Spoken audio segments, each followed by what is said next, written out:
ఇక మూవీని ఓపెన్ చేస్తే మనకు కనిపిస్తూ ఉంటారు ఒక యాక్టర్, అతని పేరు నిక్. అతనితో పాటు ఒక అమ్మాయి కూడా ఉంటుంది.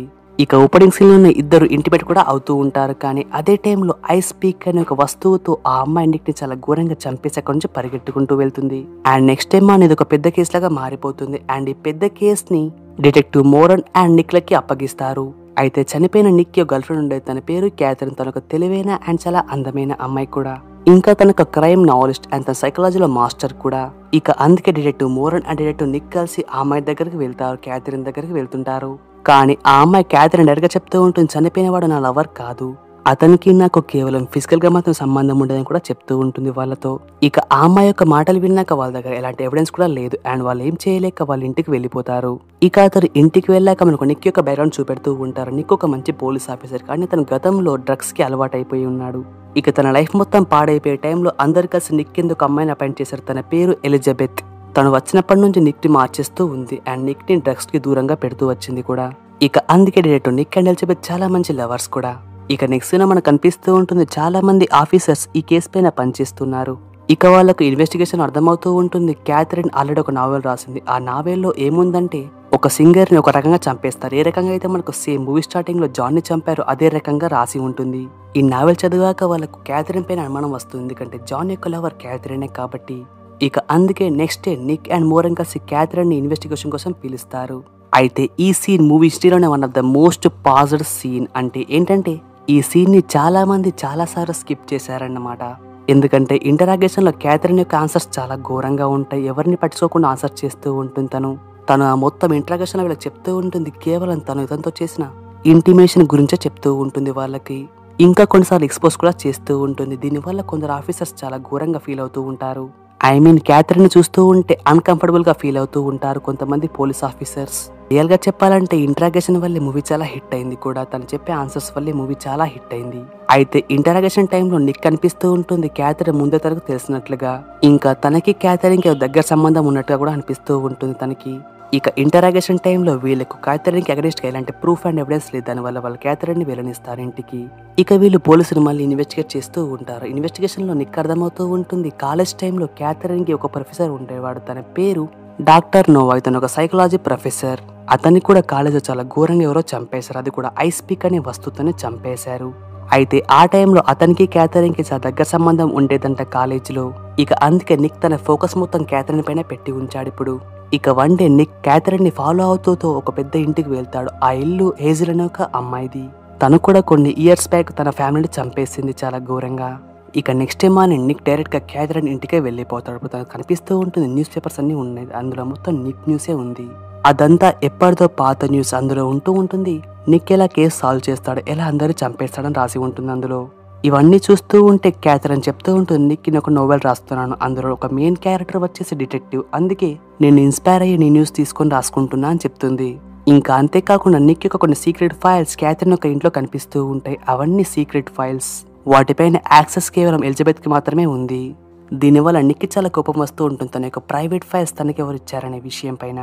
ఇక నిక్ అటు ఇటు చూస్తూ ఉంటే తనని వలలో పడేసుకుంటూ ఉంటుంది క్యాథరిన్. ఎందుకంటే క్యాథరిన్ ఒక తెలివైన అండ్ చాలా అందమైన అమ్మాయి అని చెప్పాను ముందే. ఇక అందుకే కొద్దిసేపు అయ్యాక ఒకరినొకరు కంట్రోల్ చేసుకోలేక ఇద్దరు కిస్ చేసుకుంటారు కూడా. అయితే అదే టైంకి అదే ప్లేస్ కి రాక్సీ అనే అమ్మాయి వస్తుంది. తన క్యాథరిన్ యొక్క గర్ల్ ఫ్రెండ్. అంటే దీనికి అర్థం క్యాథరిన్ ఒక బైసెక్సువల్ అమ్మాయి అన్నమాట. తను ఎట్ ఏ టైం మెన్స్ తో ప్లస్ ఉమెన్స్ తో సంబంధంలో ఉంటుందన్నమాట. ఇక ఇది అర్థమయ్యాక నిక్ చాలా కోపంగా బయలుదేరుతాడు ఆఫీస్కి వెళ్ళాక చాలా కోపంగా తిడుతూ ఉంటాడు ఎలిజబెత్ తన ఫైల్స్ ఎవరిచ్చారనే విషయం పైన. ఇది విన్నాక తను చెప్తూ ఉంటుంది, నీ ఫైల్స్ నేను ఎవరికి ఇవ్వలేదు, కేవలం నెల్సన్ కి మాత్రమే ఇచ్చానని చెప్తూ ఉంటుంది. ఈ నెల్సన్ ఎవరో కాదు, నిక్ యొక్క పైన ఆఫీసర్. ఇది విన్నాక నిక్ చాలా కోపం వస్తూ ఉంటుంది. తను డైరెక్ట్ గా వెళ్ళి నెల్సన్ ని చాలా ఘోరంగా కొడుతూ ఉంటాడు. తన గల్ల పట్టుకొని చాలా ఘోరంగా కొడుతూ ఉంటాడు. ఇంకా అంటూ ఉంటాడు, నా ఫైల్ నువ్వు ఎంత కమ్మేశావని బెదిరిస్తూ ఉంటాడు తన పైన ఆఫీసర్ ని. అయితే వీళ్ళ ఫైట్ పెరుగుతూ ఉంటే మిగతా పోలీసు వచ్చి వీళ్ళని ఆపేస్తారు వీళ్ళ ఫైట్ ని. అయితే మరి క్యాథరిన్ నిక్ వెనకాల ఎందుకు పడుతుంది మరి అనే విషయం మనకు మూవీ వెళ్తుంటే అర్థమవుతూ ఉంటుంది ముందుకు వెళ్తుంటే. ఇక ఇంటికి వెళ్ళాక నిక్ మంచిగా బ్రాండ్ వేసి పడుకుంటాడు. అయితే ఆ టైంలో ఎలిజబెత్ ఇంటికి వస్తుంది అండ్ ఇంటికి వచ్చాక ఇద్దరు ఇంటిమేట్ కూడా అయిపోతారు. ఆ తర్వాత తను అక్కడ నుంచి వెళ్ళిపోతుంది.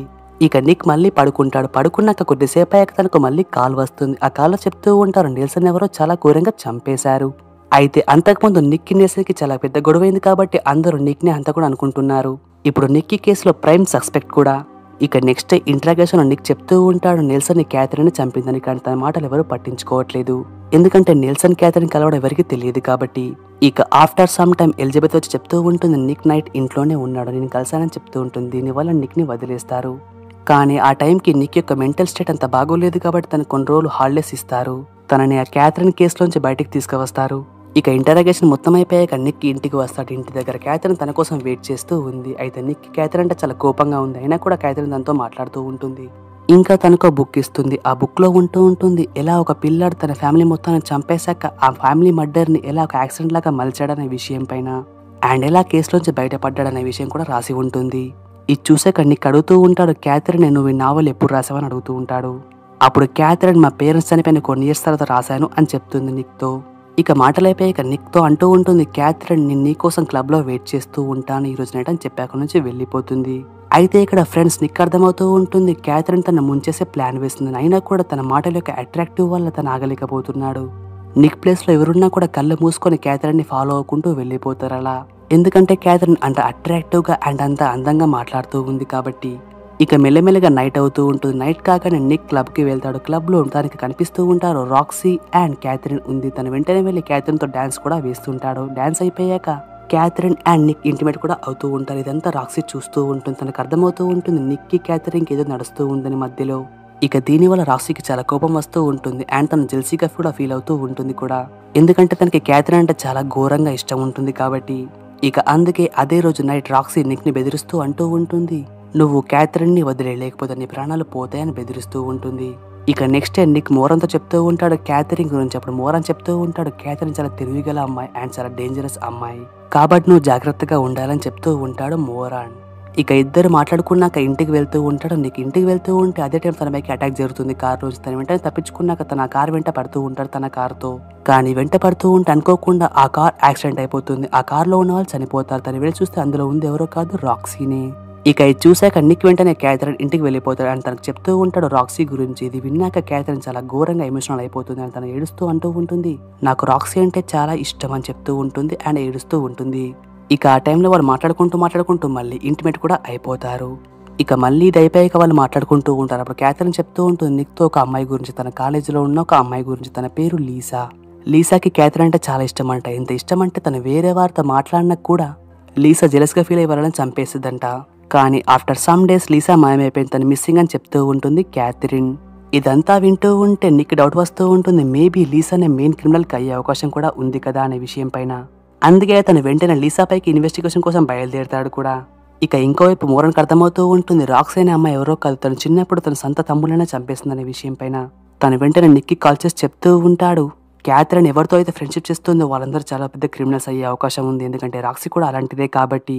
ఈ అమ్మాయి అసలు సరిగ్గా అసలే లేదు, కొంచెం తేడాగా ఉంది కాబట్టి కొంచెం సేఫ్ గా ఉండని చెప్తూ ఉంటాడు. అప్పుడు నిక్ చెప్తూ ఉంటాడు మెయిన్ క్రిమినల్ ఎవరో కాదు లీసా అని చెప్తాడు. ఇది విన్నాక మోరన్ నవ్వుకుంటూ అంటాడు ఆ అమ్మాయిని మొత్తంగా బ్రెయిన్ వాష్ చేస్తూ ఉంది అని నవ్వుకుంటూ చెప్తూ ఉంటాడు. రియల్ గా చెప్పాలంటే క్యాథరినే మెయిన్ క్రిమినల్, కానీ తను చాలా తెలివైన అమ్మాయి కాబట్టి నేను మొత్తం డైవర్ట్ చేస్తుందని చెప్తూ ఉంటాడు. ఇక ఎనీవేస్ వీళ్ళు మాట్లాడుకున్నాక మళ్ళీ ఆఫీస్కి వెళ్ళి లీసా నేమ్ పైన రికార్డ్స్ చెక్ చేస్తూ ఉంటారు. అయితే అదే టైంలో వాళ్ళకు ఇంట్రెస్టింగ్ విషయం తెలుస్తుంది. ఆ విషయం ఏంటంటే ఈ లీజా అనే అమ్మాయి ఎవరో కాదు డాక్టర్ ఎలిజబెత్ గార్నరే. అంటే నిక్ కింద పనిచేసే అమ్మాయే ఈ లీజానే. తను కేవలం తన పేరుని మార్చుకుని ఇక్కడ పనిచేస్తూ ఉందని అర్థమవుతూ ఉంటుంది వీళ్ళకి. దాంతో వెంటనే నిక్ వాళ్ళ ఇంటికి పరిగెడుతూ ఉంటాడు. డైరెక్ట్ గా లీసా వాళ్ళ ఇంటికి వెళ్ళిపోతాడు. ఇంకా తను అడుగుతూ ఉంటాడు నాకెందుకు చెప్పలేదు నిజమని చెప్తూ ఉంటాడు. ఇక అప్పుడు తన మొత్తం అంతా చెప్పేస్తూ ఉంటుంది, నిజమంతా చెప్పేస్తూ ఉంటుంది నిక్కి. తను చెప్తూ ఉంటుంది కాలేజీలో క్యాథరిన్ ఒక వింత అమ్మాయి, తను ఎప్పుడు వింతగా బిహేవ్ చేస్తూ ఉండేది. నాకు తను అంతగా ఇష్టం ఉండేది కాదు, అందుకే నేను తనని కాలేజీని నా పేరుని అన్నింటిని వదిలేసి వచ్చేసా అని చెప్తూ ఉంటుంది. ఇంకా తన నెక్స్ట్ టార్గెట్ నువ్వే అయ్యే అవకాశం ఉంది కాబట్టి నువ్వు తనకు దూరంగా ఉండని చెప్పి అక్కడ నుంచి వెళ్ళిపోతూ ఉంటుంది. కానీ నిక్ మాత్రం నమ్మట్లేదు, తన డౌట్ మొత్తం తినపైనే ఉంది. తను అనుకుంటూ ఉంటాడు జెలస్ వల్ల ఎలిజబెత్ అందరిని చంపేస్తూ వచ్చిందని అనుకుంటూ ఉంటాడు తను. ఇక ఎనీవేస్ తన ఇంటికి వచ్చేస్తాడు. ఇంటి దగ్గర తన కోసం వెయిట్ చేస్తూ ఉంది క్యాథరిన్. ఇంకేముంది ఇద్దరి మధ్యలో ఒక ప్యాషనేట్ రొమాంటిక్ డ్రామా నడుస్తుంది మళ్ళీ. ఇక అది అయిపోయాక నిక్ చేతులకు ఒక పేపర్ వస్తుంది. ఆ పేపర్లో స్క్రిప్ట్ అంతా ఉంటుంది. ఆ స్క్రిప్ట్ అంతా తన నావెల్ది, ఐ మీన్ క్యాథరిన్ యొక్క న్యూ నావెల్ స్క్రిప్ట్ అది. ఇక చదువుతూ ఉంటే నిక్ అర్థమవుతూ ఉంటుంది అందులో మెయిన్ క్యారెక్టర్ ఉంటుంది కానీ నిక్ క్యారెక్టర్ అతని ఫ్రెండ్ త్వరగానే ఒక బిల్డింగ్ లో లిఫ్ట్ లో చనిపోయి ఉంటాడు. కానీ ఇది మొత్తం నిక్ ఏమీ అర్థం కావట్లేదు. తను వెంటనే మళ్ళీ ఇంటికి వెళ్ళిపోతాడు. ఇక ఆఫ్టర్ 2 డేస్ మళ్ళీ నిక్ ఇంటికి వచ్చాక క్యాథరిన్ వాళ్ళ ఇంటికి వచ్చాక క్యాథరిన్ చెప్తూ ఉంటుంది నిక్తో డైరెక్ట్గా నా నావెల్లో నీ యొక్క మెయిన్ క్యారెక్టర్ చనిపోతుంది, అందువల్ల మన దగ్గరికి ఇప్పుడు బ్రేకప్ అయిపోతుందని చెప్తూ ఉంటుంది. అండ్ ఇప్పుడు బాయ్ అని చెప్పి అక్కడ నుంచి వెళ్ళిపోతూ ఉంటుంది క్యాథరిన్. అంటే దీనివల్ల నిక్ అర్థమవుతూ ఉంటుంది తన నావెల్ కోసం తనని వాడుకుందనే విషయం పైన. ఇక అదే టైంకి మోరన్ నుంచి మెసేజ్ వస్తుంది నిక్కి. అందరూ చెప్తూ ఉంటాడు మోరన్ కాలేజీలో ఉన్నప్పుడు క్యాథరిన్ యొక్క రూమ్మేట్ యొక్క అడ్రస్ దొరికింది, మనం వెళ్ళి కలుద్దాం అని చెప్తూ ఉంటాడు. ఇక అందుకే ఇద్దరు కలిసి వెళ్తూ ఉంటారు ఆ బిల్డింగ్కి, రూమ్మేట్ ఉన్న బిల్డింగ్కి. వాళ్ళ బిల్డింగ్ చేరుకున్నాక మోరన్ లోపలికి వెళ్తూ ఉంటాడు, కానీ ఇతను మాత్రం బయటనే ఉంటాడు నీకు, ఎందుకంటే నీకు అఫీషియల్గా లీవ్లో ఉన్నాడు కాబట్టి. ఇక మోరన్ లోపలికి వెళ్తూ అంటూ ఉంటాడు నేను లిఫ్ట్ ద్వారా వెళ్తున్నాను పైకి అని చెప్పి వెళ్ళిపోతూ ఉంటాడు. ఇక మోరన్ వెళ్ళాక ఒక్కసారిగా నిక్ క్లిక్ అవుతుంది మైండ్లో. అతనికి మొత్తం 2 డేస్ బ్యాక్ తెలుసు, ఎందుకంటే అతను స్క్రిప్ట్ అంతా చదివాడు కదా 2 డేస్ బ్యాక్. ఆ క్యాథరిన్ నావెల్లో ఉన్న స్క్రిప్ట్ చదివాడు కదా, ఆ స్క్రిప్ట్లో ఉంది ఇంకా మెయిన్ క్యారెక్టర్ వాళ్ళ ఫ్రెండ్ చనిపోతాడు లిఫ్ట్లో అని కూడా రాసి ఉంది. ఇక అందుకే నీకు పరిగెట్టుకుంటూ మోరన్ కోసం అని వెళ్తాడు లిఫ్ట్లోకి. ఇక్కడ లిఫ్ట్లో అంతకుముందే మోరన్ చనిపోయి పడి ఉన్నాడు. అంటే ఆ నావెల్లో ఏం రాసిందో ఎగ్జాక్ట్గా అదే జరుగుతూ ఉంది బయట. ఇంకా తన సైడ్ పక్కన ఒక ఐస్ పిక్ కూడా పడి ఉంది. ఇక అదే టైంకి ఎలిజబెత్ కనిపెట్టుకుని అక్కడికి పరిగెట్టుకుంటూ వస్తుంది. తనను చూశాక నిక్ అంటూ ఉంటాడు నువ్వు ఇక్కడికి ఎలా వచ్చావని అడుగుతూ ఉంటాడు. అప్పుడు ఎలిజబెత్ అంటూ ఉంటుంది నువ్వే నాకు మెసేజ్ పెట్టావుగా రమ్మని అందుకే వచ్చానని చెప్తూ ఉంటుంది. ఇక దానివల్ల నిక్ మళ్ళీ అనుకుంటూ ఉంటాడు ఎలిజబెత్ మోరన్ని చంపేసింది అనే విషయం పైన. ఇంకా ఆ టైంలో ఎలిజబెత్ తన పాకెట్లోంచి ఫోన్ బయటిద్దాం అనుకుంటుంది, కానీ నిక్ అనుకుంటాడు అది గన్ అనుకుంటానని కాల్చి పాడేస్తాడు. దాంతో తను అక్కడే చనిపోతుంది కూడా. ఈ తర్వాత పోలీసు వాళ్ళు రేడ్ చేస్తారు. ఇంకా పోలీసులు ఎలిజబెత్ యొక్క ఇంటికి కూడా సెర్చ్ చేస్తూ ఉంటారు. అప్పుడు వాళ్ళ దొరుకుతుంది చనిపోయిన జానీ యొక్క కొన్ని వస్తువులు అండ్ మోరన్ యొక్క కొన్ని వస్తువులు, ఇంకా చాలా ప్రూఫ్ అండ్ ఎవిడెన్స్ కూడా అందులో ఉంటుంది. దీనివల్ల వాళ్ళు కన్ఫర్మ్ చేసుకుంటారు తనే మర్డర్ అనే విషయం. ఇంకా తన ఇంట్లో క్యాథరిన్ యొక్క ఫోటోలు కూడా చాలా ఉంటాయి. దీనివల్ల వాళ్ళకి అర్థమవుతూ ఉంటుంది ఎలిజబెత్కి క్యాథరిన్ అంటే చాలా ఇష్టమని. తన మీదున్న ప్రేమతో తనను కలిసిన వాళ్ళందరూ చంపేసుకుంటూ వచ్చిందని అనుకుంటూ ఉంటారు వీళ్ళు. ఇక అంతా అయిపోయాక నిక్ మళ్ళీ ఇంటికి వెళ్తారు, కానీ ఇంటి దగ్గర తన కోసం క్యాథరిన్ మళ్ళీ వెయిట్ చేస్తూ ఉంది. ఇక ఇద్దరు కలుసుకున్నాక ఇద్దరు మాట్లాడుకుంటూ ఉంటారు వాళ్ళ యొక్క ఫ్యూచర్ ప్లానింగ్స్, వాళ్ళ పిల్లల గురించి, ఇంకా వాళ్ళ మ్యారేజ్ గురించి మాట్లాడుకుంటూ ఉంటారు. కానీ అదే టైంలో క్యాథరిన్ బెడ్ కింద నుంచి ఏదో తీద్దాం అనుకుంటుంది, కానీ ఆ టైంలో నిక్ అంటూ ఉంటాడు ఇప్పుడు మనకి ఫ్యూచర్ ఎందుకు, మనం ఇప్పుడు ఎంజాయ్ చేద్దామని చెప్తూ ఉంటారు. దానివల్ల క్యాథరిన్ ఆగిపోతుంది తీయకుండా వస్తువును. కానీ మనకు మాత్రం చూపెడుతూ ఉంటారు బెడ్ కింద ఐస్ పిక్ వస్తువు ఉంది. ఏ వస్తువుతో అయితే అందరిని చంపేశారో అదే వస్తువు బెడ్ కింద పడి ఉంది. అంటే తను నిక్ ని చంపబోయింది, కానీ తను ఆగింది ఎంజాయ్మెంట్ కోసం. 100% క్యాథరిన్ నిజమైన మర్డరర్, ఎలిజబెత్ కాదు. ఇప్పటి వరకు నిక్ ని మాయ చేసింది క్యాథరిన్, అందుకే తను కనిపెట్టలేకపోయాడు క్యాథరిన్ ని. నిజానికి మొదట్లో క్యాథరిన్ లీసా మంచి ఫ్రెండ్స్, కానీ లీసా తన పేరు మార్చుకుంది ఎలిజబెత్ లాగా. ఇంకా తన క్యాథరిన్ ని వదిలేసి వెళ్లిపోయింది. దానివల్ల క్యాథరిన్ పగ తీర్చుకునేందుకని చెప్పి లీసాని చంపించేసింది. తన పైన స్టోరీని ఫ్రేమ్ చేసి తనని చంపించేసింది క్యాథరిన్. ఇంకా తను అన్ని విషయాలు నావెల్ రూపంలో రాస్తూ ఉండేది కూడా. కానీ నిక్ పాపం అన్నిటిని కనిపెట్టలేకపోయాడు, అందుకే మోరల్ చనిపోయాడు అండ్ జానీ అండ్ ఎలిజబెత్ కూడా చనిపోయారు. ఇక నెక్స్ట్ వంతు నిక్దే అన్నమాట. అండ్ ఇక్కడే మూవీ కూడా ఎండ్ అయిపోతుంది ఫ్రెండ్స్. అయితే ఫ్రెండ్స్ అది బిగినింగ్ మాత్రమే, పార్ట్ 2 కూడా ఉంది. మీకు కావాలంటే ఎక్స్ప్లెయిన్ చేసేస్తాను, ఒక్కసారి కామెంట్ బాక్స్లో కామెంట్ చేసేయండి పార్ట్ 2 అని టైప్ చేయండి. అండ్ ఫ్రెండ్స్ మీకు ముందు వస్తే ఒక లైక్ కొట్టి కామెంట్ చేయడం మాత్రం అసలు మర్చిపోకండి, ఎందుకంటే మీ నుంచి వచ్చే ప్రతి లైక్ అండ్ కామెంట్ మాకు చాలా వాల్యుబుల్ ఫ్రెండ్స్. అండ్ ఫ్రెండ్స్ ఇంతవరకు మీరు మా ఛానల్ని సబ్స్క్రైబ్ చేసుకోవాలి, సబ్స్క్రైబ్ చేసి పక్కన ఉన్న గంట కూడా యాక్టివేట్ చేసుకోండి. ఇంకా ఫ్రెండ్స్ మీకు ఈ మూవీ లింక్ కావాలంటే మా యొక్క ఇన్స్టాగ్రామ్ అండ్ టెలిగ్రామ్ని ఫాలో అవ్వండి, link is in the description. And friends thank you for watching, keep supporting, bye, see you.